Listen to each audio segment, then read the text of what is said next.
4 ஆண்டுகளுக்கு பிறகு இந்தியா வந்தடைந்தார் ரஷ்ய அதிபர் புதின். 2 நாள் அரசுமுறை பயணமாக வந்த புதினை நேரில் வரவேற்றார் பிரதமர் மோடி.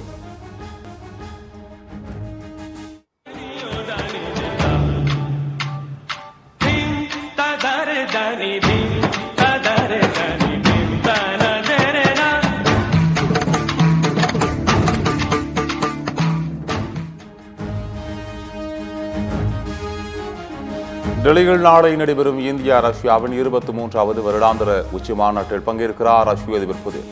பாதுகாப்பு, விண்வெளி, எரிசக்தி, ராணுவம் தொடர்பாக இரு நாட்டு தலைவர்களும் ஆலோசனை.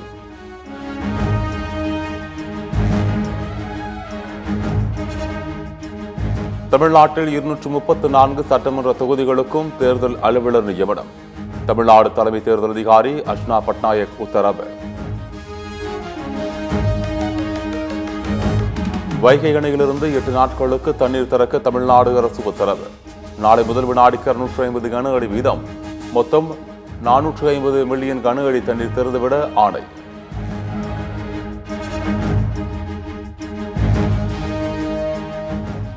திருப்பரங்குன்றம் அணையில் தீபம் ஏற்றும் விவகாரத்தில் தேவையற்ற பிரச்சினைக்கு திமுக அரசு வழிவகுத்துவிட்டது. திமுக அரசுக்கு மக்கள் விரைவில் தகுந்த பாடம் புகட்டுவார்கள் என அதிமுக பொதுச் செயலாளர் எடப்பாடி பழனிசாமி கண்டனம். தமிழ்நாட்டில் கலவரம் செய்ய துடிக்கும் கயவர்களுக்கு எடப்பாடி பழனிசாமி துணை நிற்பது வெட்கக்கேடு என அமைச்சர் ரகுபதி பதிலடி. மத பிரிவினைவாத சக்திகளும் அடிமை கூலிகளும் எவ்வளவு முயன்றாலும் அமைதியை சீர்குலைக்க முடியாது என திட்டவட்டம்.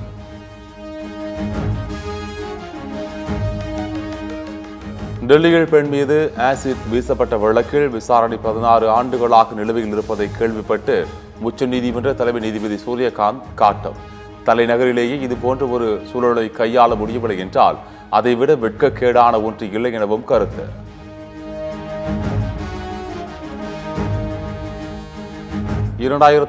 ஆண்டு முதல் அமெரிக்காவிலிருந்து 18,822 இந்தியர்கள் நாடு கடத்தப்பட்டனர். மாநிலங்களவையில் மத்திய வெளியுறவுத்துறை அமைச்சர் ஜெய்சங்கர் தகவல்.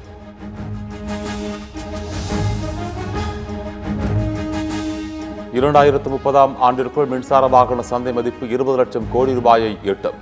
மக்களவையில் மத்திய சாலை போக்குவரத்து துறை அமைச்சர் நிதின் கட்கரி தகவல்.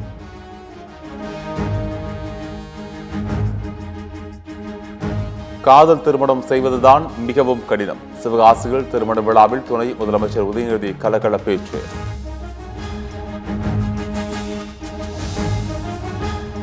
கிண்டி ரேஸ்கோர்ஸ் வளாகத்தில் 6 குளங்கள் வெட்டப்பட்டு 28 கோடியே 75 லட்சம் லிட்டர் மழைநீர் சேமிப்பு.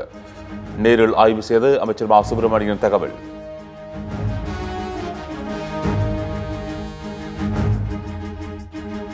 மேகதாது அணை குறித்த விரிவான திட்ட அறிக்கை காவிரி நீர் ஒழுங்காற்று குழுவுக்கு அனுப்பப்பட்டுள்ளது. மேட்டூர் அணையுள் ஆய்வு செய்த பின்னர் காவிரி மேலாண்மை வாரிய தலைவர் SK ஹல்தர் பேட்டி.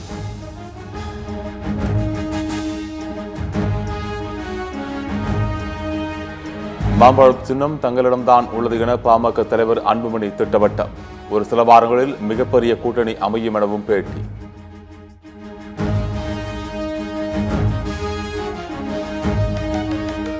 தாவேக்கு அனுமதி கேட்டு புதுச்சேரி உப்பளம் துறைமுக மைதானத்தில் காவல்துறை அதிகாரிகள் ஆய்வு.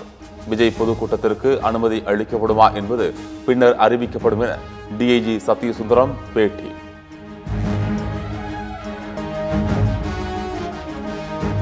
தூத்துக்குடி மாவட்டம் ஏரலில் முன்னறிவிப்பின்றி மூடப்பட்ட தாம்போதை தரைப்பாலம் திறப்பு. சத்தியம் செய்தி எதிரொலியாக இருசக்கர வாகனங்கள் செல்லும் வகையில் கம்பி வேலி திறப்பு.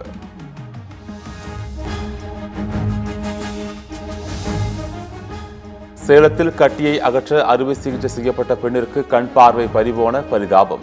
பார்வையை பறிகொடுத்த பெண் தட்டு தடுமாறியபடி வந்து மாவட்ட ஆட்சியர் அலுவலகத்தில் புகார். அழைக்கும் போது இங்கே வந்து ஸ்கேன் போட்டு பார்த்த உடனே கட்டியிருக்குன்னு சொன்னாங்க. அப்போ அது செஞ்சாதான் நல்லா இருக்கும் அப்படின்னு சொன்னாங்க. சரின்னு சொல்லி செஞ்சேன். கண்ணு 2 பார்வையும் கண்ணு வரல சார் சுத்தமா. அதுக்கு முன்னாடி நல்லா பார்வைலாம் தெரியும், நல்லா பார்த்துட்டு தான் இருந்தேன். ஆப்ரேஷன் பண்ண உடனே 2 கண்ணுலையுமே சுத்தமாக பார்வை வெளியே சார். மதுரவாயில் வானகரம் சாலை குண்டும் குழியுமாக இருப்பதால் வாகன ஓட்டிகள் அவதி. பல்லாங்குழி போல இருக்கும் சாலையில் சிக்கி தவிக்கும் வாகன ஓட்டிகள்.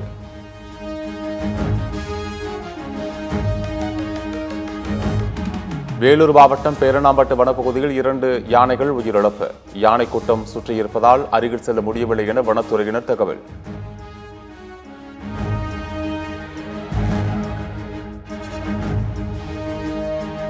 சேலத்தில் பைக் திடீரென தீப்பிடித்து இருந்ததால் பிரதான சாலையில் பரபரப்பு. உடனடியாக தண்ணீர் ஊற்றி தீயை அணைத்த மக்கள்.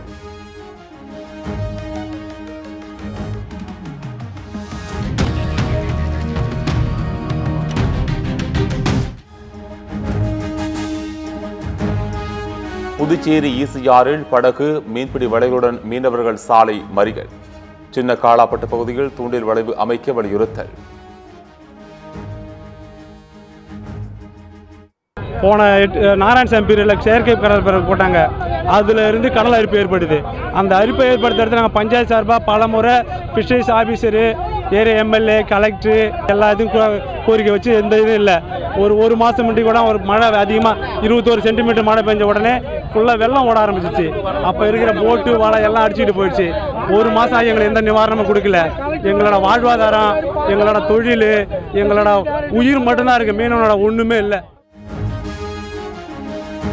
ஜார்க்கண்டின் நிலத்தடி சுரங்கத்தில் விஷவாயு கசிவால் பெண் பலி. விஷவாயு தாக்கம் அதிகமுள்ள பகுதிகளில் இருந்து மக்கள் வெளியேற்றம். ஒருநாள் கிரிக்கெட்டில் வீரர்களுக்கான புதிய தரவரிசை பட்டியலை வெளியிட்டது ஐசிசி. விராட் கோலி ஒரு இடம் முன்னேறி 4வது இடத்தை பிடித்தார். சுப்மன் கில் ஒரு இடம் சரிந்து 5வது இடத்திற்கு தள்ளப்பட்டார். 2025ஆம் ஆண்டு கூகுளில் இந்திய அளவில் அதிகம் தேடப்பட்ட நபர்கள் பட்டியலில் இளம் வீரர் வைபவ் சூரியவன்ஷி முதலிடம். இந்திய மகளிர் கிரிக்கெட் அணி வீராங்கனை ஜெமிமாவுக்கு 5வது இடம்.